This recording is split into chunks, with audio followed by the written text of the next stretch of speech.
दिवंगत नेता अजीत पवार की पत्नी को राष्ट्रवादी कांग्रेस पार्टी का अध्यक्ष तो बना दिया गया है, लेकिन जिन हालातों में ये सारी गतिविधियां हो रही है उसको लेकर प्रफुल्ल पटेल, सुनील तटकरे, छगन भुजबल और धनंजय मुंडे सवालों के घेरे में आ रहे हैं। राजनीतिक गलियारों में इस बात की चर्चा जोरों में हो रही है कि सुनील पवार पर ये चारों नेता हावी हैं और उनके ऊपर दबाव बनाकर ये सारी चीजें करवा रहे हैं। आपको बता दें कि शुक्रवार को एक प्रेस कॉन्फ्रेंस का एक वीडियो भी सामने आया है, जिसके अंदर कथित तौर पर प्रफुल्ल पटेल सुनील पवार को यह कहते हुए सुनाई दे रहे हैं कि अब आप चले जाओ। रोहित पवार से लेकर विकास लवांडे जैसे नेताओं ने इन चार नेताओं पर हमला किया है। आइए आपको इस वीडियो में बताते हैं कि क्या है पूरा मामला और कैसे इन चारों नेताओं पर सवाल उठ रहा है। नमस्कार, आप देख रहे हैं लोकमत हिंदी, मेरा नाम है सोम कनौजिया। अजीत पवार के निधन के बाद जिस तरह से 3 दिन के अंदर सुनेत्रा पवार को महाराष्ट्र के उप मुख्यमंत्री के पद की शपथ दिला दी गई थी, उसको लेकर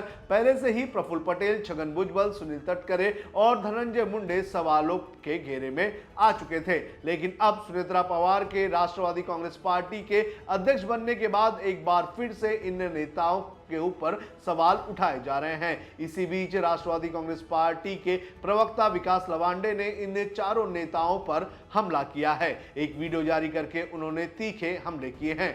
लवांडे ने कहा कि दादा गुट के दिग्गज नेता प्रफुल्ल पटेल, सुनील तटकरे, छगन भुजबल और धनंजय मुंडे विभिन्न जांचों और कार्रवाई में घिरे हुए हैं। भाजपा ने केंद्रीय एजेंसियों का डर दिखाकर इन नेताओं को अपने पक्ष में झुका लिया है, इसलिए ये लोग भाजपा के इशारे पर नाच रहे हैं। उन्होंने इस वीडियो में आगे कहा कि ये लोग दादा गुट में रहकर भाजपा के लिए काम कर रहे हैं, इन्होंने तो सीधे भाजपा में ही शामिल हो जाना चाहिए। अजीत पवार गुट के इन 4 शीर्ष नेताओं पर ईडी के डर का आरोप लगाते हुए उन्होंने कहा कि इन नेताओं पर किसी भी समय कार्रवाई हो सकती है और इन्हें जेल जाने की नौबत आ सकती है। ये नेता जेल जाने के डर और केंद्रीय एजेंसियों की कार्रवाई से बचने के लिए भाजपा की शरण में राजनीति कर रहे हैं।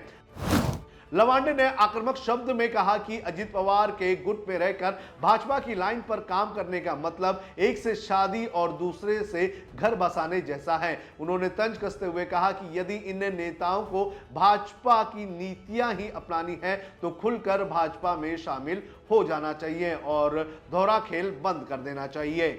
अजीत पवार गुट के ये नेता एनसीपी के कार्यकर्ताओं को भ्रमित कर रहे हैं और दोहरी राजनीति अपनाने का काम कर रहे हैं। लवांडे ने कटाक्ष करते हुए कहा कि भाजपा में शामिल होने पर नेताओं को गुजराती वॉशिंग मशीन से क्लीन चिट मिल जाती है और वो निश्चिंत होकर राजनीति करते हैं। उन्होंने कहा कि यदि इन चारों नेताओं को जांच से मुक्त चाहिए तो वे सीधे भाजपा में प्रवेश करें, इससे उनका राजनीतिक व्यक्तिगत लाभ भी होगा।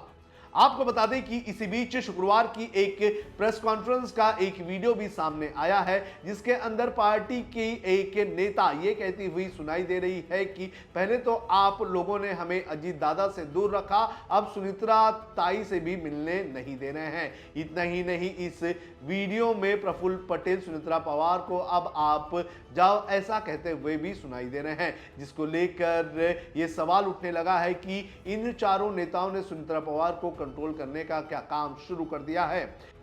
इस मुद्दे पर रोहित पवार ने कहा है कि सुनेत्रा काकी के साथ व्यवहार करते समय ध्यान रखें कि पूरा महाराष्ट्र आपको देख रहा है, किसे कौन सी जगह देनी है ये नेता तय करते हैं। काकी के कंधे पर हाथ रखना क्या सही है? सुनेत्रा काकी सक्षम महिला है, वे प्रेस कॉन्फ्रेंस का सामना खुद ही कर सकती हैं। आपको बता दें कि इस वीडियो में प्रेस कॉन्फ्रेंस के एक सवाल के वक्त प्रफुल्ल पटेल ऐसा कहते हुए नजर आए थे।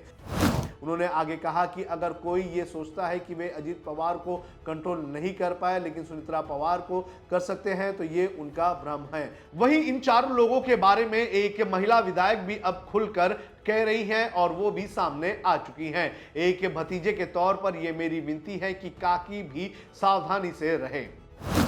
कौन है ये चार नेता, ये भी आपको बता देते हैं। आपको बता दें कि प्रफुल्ल पटेल, सुनील तटकरे, छगन भुजबल और धनंजय मुंडे ये वो नेता हैं जिन्होंने शरद पवार के नेतृत्व में अपनी राजनीति की शुरुआत की थी। लेकिन जब अजित पवार ने बगावत की तो इन लोगों ने अजित पवार का साथ दिया था।